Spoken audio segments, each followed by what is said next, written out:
আসসালামু আলাইকুম ভিউয়ার্স, আশা করি সবাই ভালো আছেন। চলে আসলাম আপনাদের সেই কাঙ্ক্ষিত গুরুত্বপূর্ণ আপডেটটা নিয়ে। অর্থাৎ বন্ধুরা, অনেকদিন আগে আমি একটা ভিডিও শেয়ার করেছিলাম যে গুগলের পাসওয়ার্ডের দিন শেষ হয়ে গেছে, আসছে গুগলের পাসকির ব্যবহার। তো বন্ধুরা, আজকের এই ভিডিওটি হচ্ছে মূলত কিভাবে আপনারা পাসকির ব্যবহার করতে পারেন। অর্থাৎ আপনাদের যে জিমেইল অ্যাকাউন্ট রয়েছে, এই জিমেইল অ্যাকাউন্টে প্রবেশ করতে হলে কোনো প্রকার পাসওয়ার্ড ছাড়াই পাসকির মাধ্যমে আপনারা খুব সহজেই জিমেইল অ্যাকাউন্টে লগ ইন করতে পারবেন। অর্থাৎ বন্ধুরা, এখন থেকে আপনাদের আর জিমেইলের পাসওয়ার্ড মনে রাখার কোনো প্রকার প্রয়োজন নেই। জিমেইলের পাসওয়ার্ড যদি আপনারা কখনো ভুলেও যান, নো টেনশন, আপনারা খুব সহজেই গুগলের পাসকি ইউজ করে আপনারা সহজেই জিমেইলটা ওপেন করে নিতে পারেন। তো বন্ধুরা, চলুন এবার দেখে নিই কিভাবে আপনারা পাসওয়ার্ডের পরিবর্তে অর্থাৎ পাসকির মাধ্যমে আপনারা খুব সহজেই জিমেইল অ্যাকাউন্ট ওপেন করতে পারেন। তো বন্ধুরা, বেশি কথা আর বলবো না, চলুন এবার শুরু করা যাক।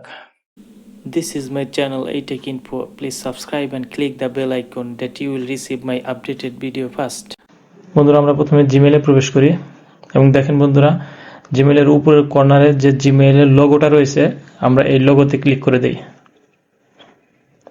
দেখেন বন্ধুরা, এরপর আমার জিমেইল অ্যাকাউন্টের নিচে লেখা আছে ম্যানেজ ইওর গুগল অ্যাকাউন্ট। তো এবার আমরা এখানে ট্যাপ করে দিই। দেখেন বন্ধুরা, আমরা জিমেইল অ্যাকাউন্টে প্রবেশ করলাম এবং আমরা স্ক্রল করে ডান দিকে চলে আসি। দেখেন বন্ধুরা, এখানে লেখা আছে সিকিউরিটি। আমরা এখন সিকিউরিটিতে ক্লিক করে দিই। দেখেন বন্ধুরা, আমরা সিকিউরিটিতে প্রবেশ করেছি। এরপর আমরা নিচের দিকে চলে আসি। দেখেন বন্ধুরা, এখানে লেখা আছে পাসকিস, অর্থাৎ স্টার্ট ইউজিং পাসকিস। তো আমরা এখানে ট্যাপ করে দিই। দেখেন বন্ধুরা, আমরা পাসকিতে প্রবেশ করলাম এবং কন্টিনিউ বাটনে ক্লিক করে দিই। এখানে যেহেতু আমার ফিঙ্গারপ্রিন্ট দেওয়া আছে, সেই কারণে অন্ধকার দেখাচ্ছে। তো আমি আমার ফিঙ্গারপ্রিন্ট দিয়ে দিচ্ছি। দেখেন বন্ধুরা, উপরে লেখা আছে পাসকিস এবং নিচে লেখা আছে স্টার্ট ইউজিং ইউর পাসকিস এবং তার নিচে লেখা আছে with passkeys you can now use your fingerprint face screen lock to verify that it's really you.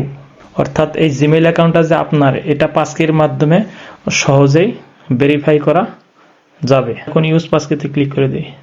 দেখেন বন্ধুরা, এখানে লেখা আছে you can now use your passkeys to sign in. অর্থাৎ এখন থেকে এই পাসকির মাধ্যমে খুব সহজেই জিমেইল অ্যাকাউন্ট ওপেন করতে পারবেন। এরপর বন্ধুরা, নিচে যে ডান বাটন রয়েছে, আমরা এখন এই ডান বাটনে ক্লিক করে দিই। এবার দেখেন বন্ধুরা, আমাদের পাসকি এনাবল হয়ে গেছে এবং এখানে লেখা আছে passkeys enable you to securely sign into your Google account using your fingerprint face screen lock and hardware security key only set up passkeys one device that you own. অর্থাৎ নিচে যে দুইটা ডিভাইস শো করতেছে, আমরা এই দুইটা device থেকে সহজেই পাসকির মাধ্যমে আমাদের জিমেইল অ্যাকাউন্ট ওপেন করতে পারি। তো বন্ধুরা, আমি এখন ব্যাকে চলে যাচ্ছি এবং দেখে নিই আমাদের পাসকিটা কাজ করে কিনা। তো আমি জিমেইল অ্যাকাউন্টে চলে আসলাম এবং জিমেইল আইডিটা লিখে নিই এবং নেক্সট বাটনে ক্লিক করে দিই।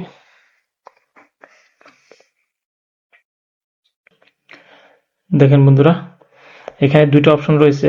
বাম পাশে লেখা আছে ট্রাই অ্যানাদার ওয়ে, ডান পাশে লেখা আছে নেক্সট। তো এবার আমরা ট্রাই অ্যানাদার ওয়ে এই অপশনে ক্লিক করে দিই। তো এবার আমরা ইউজ ইউর পাসকি অপশনে ট্যাপ করে দিই। তো ফিঙ্গারপ্রিন্ট চাচ্ছে, ফিঙ্গারপ্রিন্ট দিয়ে দিই। দেখেন বন্ধুরা, জিমেইলটা ওপেন হচ্ছে। দেখেন বন্ধুরা, আমার জিমেইলটা ওপেন হয়ে গেছে। তো বন্ধুরা, এইভাবে আমরা খুব সহজেই পাসকির মাধ্যমে আমাদের জিমেইলটা ওপেন করে নিতে পারি এবং এতে করে আমাদের কোনো প্রকার পাসওয়ার্ডের প্রয়োজন নেই। আশা করি আজকে ভিডিওটি আপনাদের কাছে অনেক অনেক ভালো লেগেছে এবং আপনারা শিখতে পেরেছেন কিভাবে পাসওয়ার্ডের পরিবর্তে গুগল পাসকির মাধ্যমে আপনারা খুব সহজেই আপনাদের জিমেইল অ্যাকাউন্ট লগ ইন করতে পারেন। তো বন্ধুরা, আমার এই ভিডিওগুলো যদি আপনাদের কাছে একটু ভালো লেগে থাকে, তবে অবশ্যই আমার এই চ্যানেলটাকে আপনারা সাবস্ক্রাইব করবেন, আমার ভিডিওগুলোকে আপনারা লাইক দিবেন এবং বিশেষ করে কমেন্টস করে জানাবেন আসলে আজকের ভিডিওটি আপনাদের কাছে কেমন লেগেছে। তো বন্ধুরা, বেশি কথা আর বলবো না, আজকের মতো এখানেই বিদায় নিচ্ছি। ইনশাল্লাহ দেখা হবে পরবর্তীতে নতুন কোনো ভিডিও নিয়ে। আল্লাহ হাফেজ।